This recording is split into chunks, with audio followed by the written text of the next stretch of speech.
आकाशाय तारिकालिंगम पातालं वटुकेशवम मृत्युलोके महाकालम त्रिलिंगम नमस्ते। ओम स्वस्ति न इंद्रोः वृद्धाः श्रवाः स्वस्ति नः पूषा विश्व। माना भी जाता है कि शिवरात्रि के महापर्व पर ही जो दक्षिण मुखी शिवलिंग है बाबा की वो स्थापित की गई थी। कि महीने का जो प्रथम सोमवार होगा उसको हम लोग भस्म आरती का आयोजन करते हैं। अकाल मृत्यु वो मरे जो कर्म करे चांडाल का, और काल भी उसका क्या करे जो भक्त हो महाकाल का। आज ऐसे ही महाकाल के एक द्वार में हम आ पहुंचे हैं। हम यहाँ के इतिहास के बारे में सुनेंगे, बीसलपुर की जनता भी जानेगी यहाँ की इतिहास के बारे में, क्योंकि महाशिवरात्रि का पावन पर्व है और महाशिवरात्रि से ये मंदिर काफी जुड़ा हुआ है। बताया जा रहा है द्वापर युग में महाभारत काल में युधिष्ठिर ने महाशिवरात्रि के पर्व पर ही यहाँ पर शिवलिंग की स्थापना की थी। ऐसी किंवदंतियां इस मंदिर के बारे में कही जाती हैं। हालांकि सच्चा दरबार है तो लोगों से हम जानेंगे भी किस तरह से ये मंदिर अपनी झोली में तमाम इतिहास समेटे हुए है, तमाम इतिहास बटोरे हुए है। क्या नाम है आपका? अमित कुमार मिश्रा। भैया कब से मंदिर में आते हैं? जी मुझको 5 साल लगभग हो गया। ये मंदिर के बारे में जानकारी ये है कि ये महाभारत काल से स्थापित शिवलिंग है और यहाँ पे बीसलपुर के लोगों की बहुत बड़ी आस्था है। और मुझे 5 साल में बहुत बड़ा लाभ हुआ है। मैं प्रतिदिन यहाँ आता हूँ। धन्यवाद। हम गणेश मिश्रा हैं, हम यहीं सेवक हैं। यहाँ की जो है अपनी ऐतिहासिक धरोहर है। पुश्तैनी मंदिर है, यहाँ पे काफ़ी लोगों की संख्या में भीड़ होती है, श्रद्धालु लोग आते हैं। पांडवों द्वारा बाबा की स्थापना की गई थी, फिर बाबा की स्थापना करके फिर वो आगे बढ़े थे। हाँ जी। इस मंदिर में कौन कौन से भगवान की मूर्तियां हैं, कितने द्वार हैं, क्या इसका इतिहास? यहाँ का इतिहास तो पांडवकालीन है। मंदिर में बजरंगबली महाराज की मूर्ति, राधा कृष्ण जी की है, माँ दुर्गा की है, काल भैरव जी की है, ब्रह्मदेव जी भी स्थापित है। यहाँ प्राचीन स्थल है और आस्था का परम केंद्र है। मंदिर के इतिहास की मैं सूर्य प्रकाश मिश्रा और लकी। मंदिर का ये है कि जैसे ये पांडव राज से लगातार चलता आया है, उन्होंने इसकी युधिष्ठिर ने स्थापना की थी और हम लगभग यहाँ से 20 सालों से जुड़े हुए हैं। लगभग 20 सालों से हम यहाँ पर सेवा का भाव लेकर के आते हैं और मैंने जो भी यहाँ से मांगा है आज तक मुझे प्राप्त हुआ है। और हम लोगों ने यहाँ पर एक व्यवस्था शुरू की है कि महीने का जो प्रथम सोमवार होगा उसको हम लोग भस्म आरती का आयोजन करते हैं यहाँ पर। कल महाशिवरात्रि का पर्व है और सभी लोग यहाँ पर आते हैं। सुबह हम लोग 4 बजे भस्म आरती करते हैं, जैसे महाकाल में उज्जैन में भस्म आरती होती है, और हम भी वहीं प्रयास करते हैं कि बाबा को उसी तरह से हम मनाएं। हमारे पूरे सभी लोग हैं जो सहयोग में रहते हैं और मुझे ये मौका मिला है, श्रीमान धर्मेंद्र पुरी जी ने इस मौका मुझे ये दिया है कि मैं यहाँ पर पांडित्य कर्म करूं और यहाँ पर जितने भी भक्त आते हैं उनका सुबह हम लोग पहले रुद्राभिषेक करते हैं, पूरी विधि विधान से रुद्राभिषेक, और उसके बाद धर्मेंद्र पुरी जी के द्वारा क्या नाम भस्म आरती की जाती है। काफी संख्या में लोग हमसे जुड़ रहे हैं अब। पहले लोग जो नहीं आते थे, क्योंकि रात्रि कालीन में 2 बजे 2:30 बजे उठ करके यहाँ पर सेवा देना, रात में 2 बजे से हमारा कार्यक्रम प्रारंभ हो जाता है और 4 बजे तक हमारा क्या नाम भस्म आरती का कार्यक्रम रहता है। पहले रुद्राभिषेक और उसके बाद भस्म आरती जो रहती है वो हम लोगों के द्वारा की जाती है। और एक दिन पहले हम लोग यहाँ भजन संध्या का आयोजन करते हैं, जिसमें हम लोग भस्म तैयार करते हैं और उसी भस्म से बाबा का जो होता है अभिषेक किया जाता है। धन्यवाद। मंदिर के इतिहास के बारे में, जैसे द्वापर युग से जोड़ के देखा जाता है मंदिर को, जो कुछ कहानी हो वो जरूर बताएं। जी सबसे पहले बहुत बहुत स्वागत, बहुत बहुत अभिनंदन आप सभी लोगों का कि आज के शुभ अवसर पर आप लोग यहाँ पर पधारे। मैं नगर के सभी लोगों का स्वागत करना चाहूँगा आज के दिन इस अवसर पर।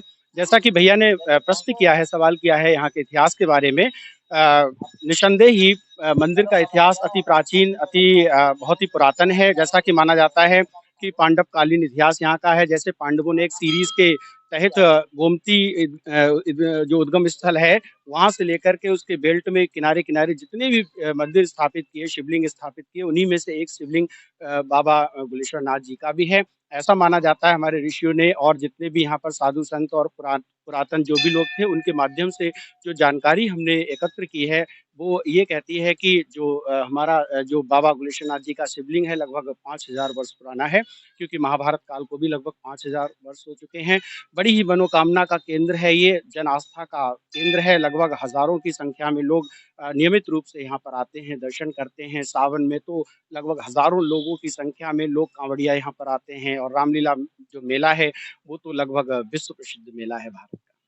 यहाँ के मंदिर की यदि बात की जाए, जैसे कि मैंने कुछ किंवदंतियां पढ़ रखी हैं मंदिर के बारे में। कहते हैं कि पांडव यहाँ पर एक मिट्टी की शिवलिंग बना कर गए थे और वो आज तक चल रही है। दूसरी भी बातें यहाँ पर कही जाती हैं कि परिवार के साथ पांडव यहाँ पर पहुंचे थे। महाशिवरात्रि, क्योंकि कल महाशिवरात्रि है, ऐसा कहा जाता है कि महाशिवरात्रि वाले दिन ही यहाँ पर शिवलिंग की स्थापना की थी। जी, बिल्कुल आप उचित कहते हैं, क्योंकि महाशिवरात्रि तो वैसे ही अपने आप में पतित पावन पर्व है, महापर्व है और ऐसा माना भी जाता है कि शिवरात्रि के महापर्व पर ही जो दक्षिणमुखी शिवलिंग है बाबा की, वो स्थापित की गई थी युधिष्ठिर के द्वारा और सपरिवार उन्होंने ये शुभ अवसर अपना जो श्रद्धा भाव था वो व्यक्त किया था शिवलिंग को स्थापित करते हुए। मंदिर की बात की जाए तो एक जो अपने यहाँ की रामलीला है, वो भी बाबा गुलेश्वर नाथ मंदिर से ही शुरू हुई। उसकी कहानी आप लोगों में सबसे सटीक कौन सुना पाएगा? जी, मैं बताना चाहूँगा, ये तो सौभाग्य समझूँगा अपना कि बाबा के इस प्रांगण में मुझे ये अवसर मिला प्रेज़ेंट करने का, एक प्रस्तुति देने का। दरअसल ऐसा माना जाता है कि सबसे पहले तो मंदिर तो प्राचीन है ही, लगभग 5000 वर्ष पुराना। ऐसा माना जाता है कि यहाँ पर अयोध्या से साधु संत लोग आया करते थे, राम कथा कहा करते थे और उस समय यहाँ पर चारों तरफ सिर्फ़ और सिर्फ़ जंगल ही जंगल था। यहाँ पर जो चरवाहे थे, जो ग्वाले थे, वो अपनी गायों को चराया करते थे, तो राम कथा सुना करते थे। उस राम कथा के दौरान उन चरवाहों में, उन गालों में एक प्रकार से एक भावना, एक धार्मिक भाव क्रिएट हुआ, रस उनके अंदर पैदा हुआ कि क्यों ना राम कथा को बाकायदा सजीव उसके एक एक्ट के रूप में किया जाए, सजीव मंचन किया जाए।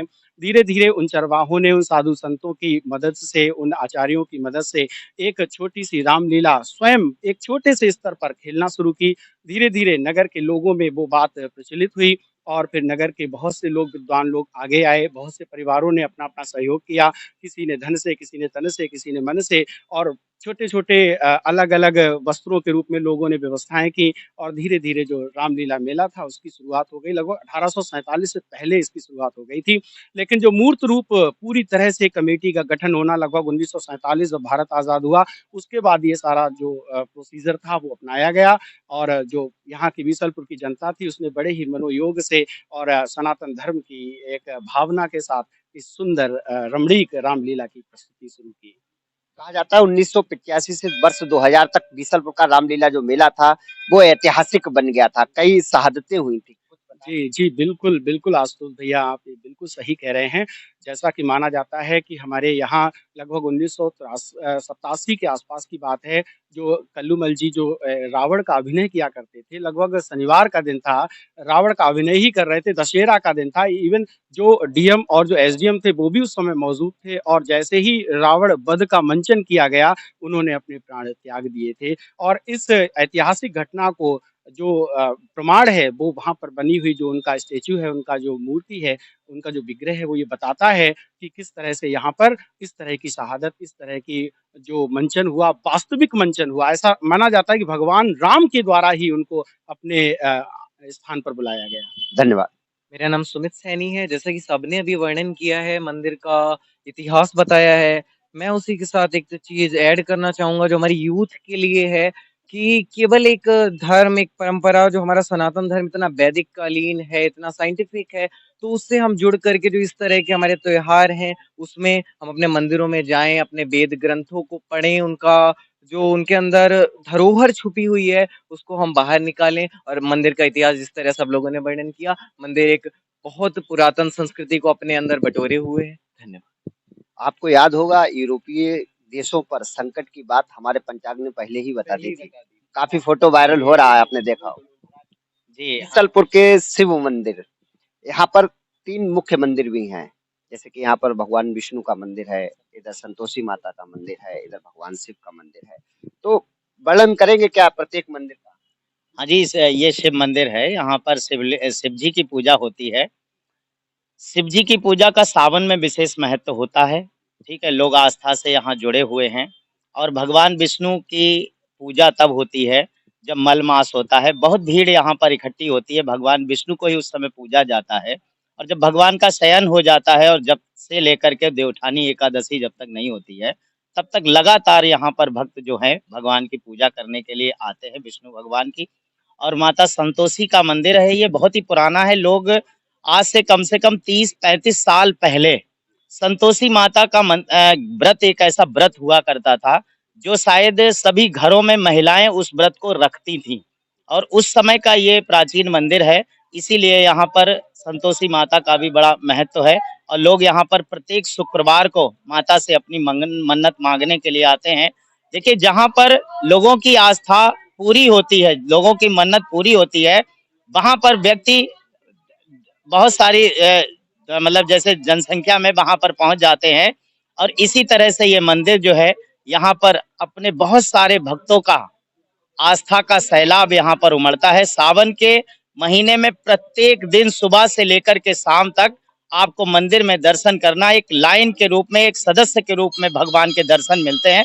बहुत कठिन हो जाता है, हम लोग जैसे लगातार आते रहते हैं तो उसमें उस समय की बात है कि हम लोग भगवान के दर्शन को तरस जाते हैं। इतने यहाँ पर कांवड़िया आते हैं। मैंने भी करीब यहाँ पर 27 से 28 कांवड़ें चढ़ाई हुई हैं। इसलिए तो यहाँ पर जो सावन का मेला होता है वो शायद हमारे पीलीभीत डिस्ट्रिक्ट का सबसे अच्छा मेला होता है। धन्यवाद। जी, जो कामरथी लोग आते हैं, बीसलपुर के अंदर कहीं भी भैरव बाबा की मूर्ति नहीं है। आस पड़ोस के गांव के भी लोग जब आते हैं तो पहले भैरव बाबा पर दूध चढ़ा के तो अपनी कामर को आगे लेके जाते हैं, फिर वहां से जल लेके आते हैं, फिर बाबा का अभिषेक करते हैं। भैरव बाबा जो यहाँ पे है वो कहीं भी नहीं है बीसलपुर के अंदर किया जाए। ओम स्वस्ति न इंद्रो वृद्धः श्रवाः स्वस्ति नः पूषः विश्ववेद। बीसलपुर के इस बाबा गुलेश्वर नाथ शिव मंदिर में किस किस पर्व पर भारी भीड़ एकत्रित होती सावन के पर्व पर, महाशिवरात्रि के पर्व पर, देवोत्थानी एकादशी पर, प्रदोष पर, जन्माष्टमी पर, नवरात्रियों पर विशेष भीड़ होती है। है? आपसे अब मेरा एक अंतिम सवाल ये रहेगा, विकास की बात की जाए। देखिए, मैं हमेशा विकास के मुद्दों पर अवश्य बात करता हूँ। जिस दर से मंदिर की प्रतिष्ठा समाज में है, उस दर से मंदिर का विकास क्यों नहीं हो पाता है? क्योंकि दो चीजें हैं, एक हमारा बड़ा देवी मंदिर, आज यदि बात विकास की जाए, अछूता है। बाबा गुलेश्वर नाथ शिव मंदिर पूरे शहर का प्रतिष्ठित मंदिर है, लेकिन विकास की वो दर मंदिर में भी नहीं है। क्यों ऐसा है? जी, बिल्कुल आशुतोष जी, आपने सही सवाल किया है। रही बात विकास की, तो समय के साथ-साथ विकास हो भी रहा है। जैसा कि आप देखते हैं, पहले एक बिल्कुल साधारण-सा मंदिर था, आज भक्तों की भावना के साथ-साथ बहुत से भक्त यहाँ पर आगे आते हैं। जनप्रतिनिधियों ने जो जो भी सहयोग किया है, उससे, जैसे मेनका गांधी जी के सहयोग से मंदिर का पूरा जो प्रांगण था, बाउंड्री वॉल बनी थी, मेन गेट बना है। अभी-अभी जो डॉक्टर गर्ग जी की तरफ से बड़ी अच्छी व्यवस्था की गई है, मार्बल लगवाया गया है और आगे भी उम्मीद करते हैं कि बहुत अच्छा विकास शीघ्र अतिशीघ्र होगा। धन्यवाद। मैं सोच रहा था कि मंत्रोच्चारण के साथ ही ये समाप्त हो। वेदाः स्वस्ति नस्तारक्ष्यो अरिष्टनेमिः स्वस्ति नो बृहस्पतिर्ददातु ॐ पयः पृथिव्यां पयोषधीषु पयोः दिव्यन्तरिक्षे पयोदा पयः स्वतिः प्रदिशः सन्तु मह्यमः ॐ विष्णोरराटिमसि विष्णोः सन्नप्तस्थोः विष्णोः स्योरसि विष्णो ध्रुवोऽसि वैष्णवमसि विष्णवे त्वा ॐ अग्निर्देवतः वतो देवतः सूर्यो देवतः चंद्रमा देवतः वसो देवतः रुद्रा देवतः आदित्या देवतः मरुतो देवतः बृहस्पतिर्देवतेन्द्रो देवतः ओम द्यौ शांतिरंतरिक्षगुं शांति पृथ्वी शांति राहपः शांति रोखदयः शांति वनस्पतयः शांति विषे देवः शांति ब्रह्म शांति सर्वगं शांतिरेव शांति सामा शांतिरेधि ओम सर्वारिष्टाः सुशांतिर्भवतु ओम शांति शांति शांति। धन्यवाद। कहते हैं आकाशाय तारिकालिंगम पातालम बटुकेशवम मृत्युलोके महाकालम त्रिलिंगम नमस्ते। तो आज हम महाकाल के उस पावन बगीचे में मौजूद थे। तमाम लोगों से हमने बात की, बहुत अच्छी विचार विमर्श हुई, काफी चर्चा हुई और इसी तरह आप हमारे चैनल को देखते रहिए। बीसलपुर से या पीलीभीत से जुड़ी एक-एक छोटी से छोटी अपडेट हम आप तक पहुंचाते रहेंगे। हाँ, आपको एक बात और बतानी थी कि आज शाम 2 बजे से यहाँ पर भस्म आरती शुरू हो जाएगी और यहाँ पर रुद्राभिषेक विशेष का भी प्रोग्राम शुरू हो जाएगा। कल सुबह प्रातः कह लीजिए, मंगलवार सुबह प्रातः कह दीजिए, सोमवार देर शाम से ही यहाँ पर तैयारियां आज पूरी रात चलेंगी और भव्य तैयारियां रहेंगी।